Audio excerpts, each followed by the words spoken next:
یاد رکھیں۔ دیکھو ہر راحت اللہ نے جنت میں رکھ دی ہے، ہر مزہ، لیکن یاد رکھنا اس کی یاد میں رونے کا مزہ جنت میں نہیں پاؤ گے۔ آپ کروڑوں سال زندہ رہو گے، ایک آنسو بہانا چاہو گے نہیں نکلے گا، ایک آنسو نہیں نکل سکے گا۔ یہاں تنہائی میں اس کے لیے تڑپنے اور رونے کا جو مزہ ہے، نہ وہ عورت میں ہے، نہ شراب میں ہے، نہ تخت میں ہے، نہ تخت میں ہے، نہ ملک میں ہے، نہ مال میں ہے۔ اس کے لیے رونا، اس کے لیے جذب قربان کرنا، اپنے جذبات پہ چھری چلانا۔ امام احمد بن حنبل بہت مشقت گزار کے دنیا سے گئے، ایک بہت بڑے امتحان سے گزرے اور وقت کے بادشاہ نے بہت ان کو پٹوایا، ان کے خون و خون ہو گئے۔ انتقال کے بعد جب انتقال کے بعد ایک دوست کو خواب میں ملے تو انہوں نے پوچھا کہ حضرت آپ کے ساتھ کیا ہوا؟ کہ اللہ تعالیٰ نے مجھے کھڑا کیا اور کہا احمد تم نے وہ کوڑے کس کے لیے کھائے تھے؟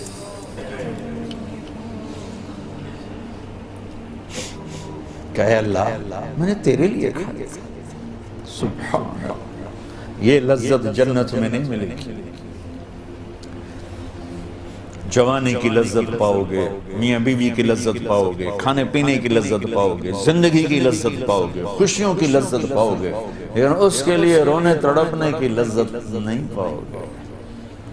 اللہ میں نے تیرے لیے، تو اس پر فرمانے لگے میرے اللہ نے کہا کہ احمد ہاں ہم جانتے ہیں تم نے یہ سب کچھ میرے لیے کیا۔ جنت والے تو مرنے کے بعد میرا دیدار کریں گے، میں تمہیں ابھی سے اپنے چہرے سے پردہ ہٹا کے دکھا دوں گا، چل میرا دیدار کرتا رہے۔ کیا مطلب؟ اس کے لیے پیچھے ہٹ، اس کے لیے جو میں نے ایک شروع میں بات کی تھی کہ ہم کس لیے جی رہے ہیں، ہمارے جینے کا مقصد کیا ہے، وہاں سے میں نے بات کی۔ ہمارا جینا مرنا اللہ کے لیے، اب اللہ کے لیے جب اللہ میرا جاب والے ڈیمانڈ کرتے ہیں آپ گھڑیاں 1 گھنٹہ آگے کر لیں، اب 1 گھنٹہ پیچھے کر لیں، اب یہاں آپ جا رہے ہیں، اب یہاں چلے جائیں، آپ کا ٹرانسفر ادھر ہو گیا، اس سے وہاں ہو گیا، آپ چپ کر کے جاتے ہیں اور اس کو برداشت کرتے ہیں، فیس کرتے ہیں، کیونکہ پروفٹ آ رہا ہے، کچھ نفع آ رہا ہے۔ میں اس زندگی میں اپنے اللہ کو راضی کرنے کے لیے پیدا ہوا، میری منزل اللہ ہے، میرے جذبے نہیں، میری خواہشات، جیسے خواہش پوری کرنے کی لذت ہے، اللہ کے لیے خواہش کو قربان کرنے کی لذت پر کروڑوں لذتیں قربان کی جا سکتی، جیسے اپنی من کی مراد پا لینے کی لذت، اپنی مرادوں کو اللہ کے لیے کھو دینے کی لذت اس سے کروڑوں گنا زیادہ۔ یہ لذت آپ کو جنت میں نہیں ملے گی۔ راتوں کو اٹھ کے اللہ کے سامنے رونا، ضرورت مندوں کی جا کے مدد کرنا، اللہ کے لیے ذلیل ہو جانا، اللہ کے لیے چھوٹا پڑ جانا، اللہ کے لیے معاف کر دینا، یہ جنت میں کہاں ملے گا؟ جو کہ ہم اپنے لیے جیتے ہیں، نہ ہمیں خرچ کرنے کا سلیقہ ہے، نہ معاف کرنے کا سلیقہ ہے۔ اپنے لیے جینا کوئی زندگی نہیں ہے، جینا ہے تو اس کے لیے جیو جس نے جینا دیا ہے، مرنا ہے تو اس کے لیے مرو جس نے مرنے کا اختیار اپنے ہاتھ میں رکھا ہے۔ اپنے شوق بدلو، یہ انٹرٹینمنٹ جنت میں نہیں ملے کہ اللہ کے لیے آدمی تڑپ رہا ہو، اللہ کے لیے۔ جنید بغدادی بیت اللہ کا طواف کر رہے تھے رات،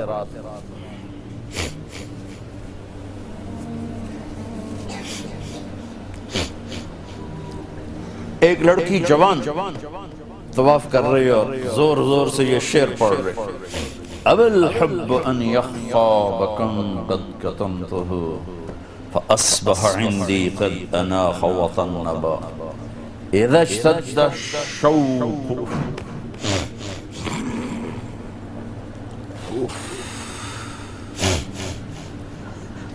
ہام قلبی بذکرہ وَإِن رُمْتُ مِنْ حَبِيبِ قُرْبًا مِنْ حَبِيبِ تَقَرَّبًا يَبْدُو فَأَفْنَا ثُمَّ أَحْيَا لَهُ وَيُسْعِدُنِي حَتَّى أَلَذَّ وَأَطْرَبَ. کہاں سے ترجمہ کروں؟ میں نے اپنے دل کو بہت بچایا، لیکن محبت نے آگے ڈیرے ڈال ہی دیے اور میرے پورے دل پہ قبضہ کر لیا. میں نے تو بہت چھپایا، چھپ نہ سکی، بہت ہیلے بہانے کیے پر میں چھپا نہ سکی. بادن ہوا کا صبرت ام لم تصبرا وبکاک ان لم یجر دمعک او جرا. امر الفؤاد لسانہ وجفونہ فکتمنہ وکفا بجسمک مخبرا. ذنی متنبی کہاں سے یاد آیا؟ جب مجھے وہ یاد آتا ہے اذا اشتد شوقی ہام قلبی بذکرہ، جب میرا شوق بڑھتا ہے تو میں پاگل ہو جاتی ہوں. وَإِن رُمْتُ قُرْبًا مِّنْ حَبِيبِي تَقَرَّبًا، جب میں اس کا قرب چاہتی ہوں، اس کے قریب ہونا چاہتی ہوں تو اپنا آپ میرے اوپر ظاہر کر دیتا ہے. جب وہ ظاہر ہوتا ہے یبدو فأفنا، جب وہ ظاہر ہوتا ہے تو میں مر جاتی ہوں. وہ پھر مجھے زندہ کرتا ہے، پھر مجھے اپنا قرب دیتا ہے اور میری رگ رگ میں اپنے عشق کو پھیلا دیتا ہے. جنید بغدادی جیسے ولی اللہ، وہ کہنے لگے او بچی ہوش کر، شرم کر، کیا پڑھ رہی ہے، کہاں پڑھ رہی ہے؟ وہ بھی اس بچی کو نہ پہچان سکتے. انہوں نے ایسے دیکھا کہ لولا التقى لم احجر عن طیب الوصن. جنید بدگمان نہ ہو، جس کے عشق میں تو نیند چھوڑ کے آیا ہے اسی کے عشق میں میں بھی نیند چھوڑ کے.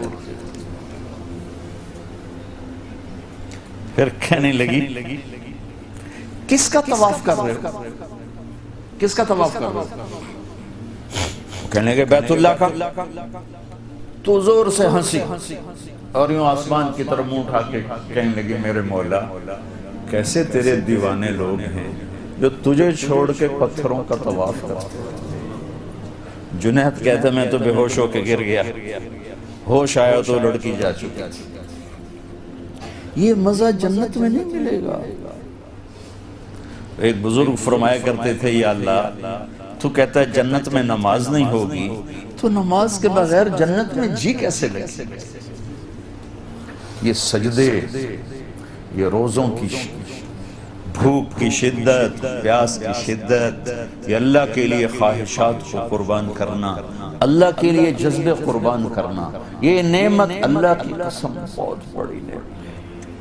یہ یہیں ملے گی اور کہیں نہیں ملے گی. اپنے لیے جینا چھوڑ دو، اس کے لیے جینا سیکھو جس نے جینا دیا ہے.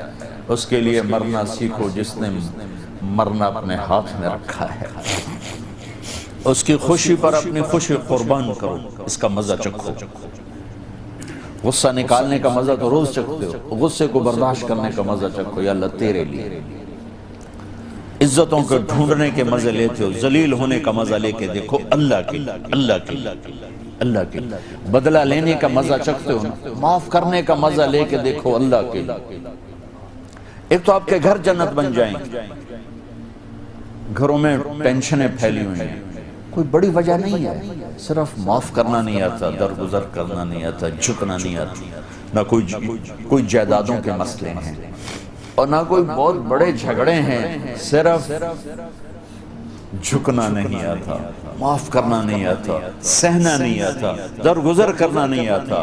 اور کوئی لڑائی نہیں. مجھے تو زندگی 1982 سے میں یورپ میں آ رہا ہوں اور اپنے ملک میں بھی دیکھ رہا ہوں جو گھروں میں آگ لگی ہے، خاندان بکھر رہے ہیں، رشتے ٹوٹ رہے ہیں. کہیں کوئی جینوئن مسئلہ ہوتا ہے، کوئی جائیداد ہے یا کوئی بڑا جھگڑا ہے، لڑائی. ہر جگہ ویسے ناک کا مسئلہ ہے کہ میں نیوا نہیں پہ سکتا. تم اللہ کو بیچ میں لاؤ تو یا اللہ یہ دیکھ میں تیرے لیے ذلیل ہو رہا ہوں، پھر اس کا مزہ لے کے دیکھو. اس ذلت میں بھی وہ مزے ہیں کہ ساری عزتیں قربان ہو سکتی. اس معاف کرنے میں وہ مزے ہیں کہ سارے بدلے قربان کیے جا سکتے ہیں، اس خرچ کرنے میں وہ مزے ہیں کہ سارے بینک بیلنس اس پہ قربان کیے جا سکتے ہیں۔ پی جا ایام کی تلخی کو بھی ہنس کے ناصر، غم کے سہنے میں بھی قدرت نے مزہ رکھا۔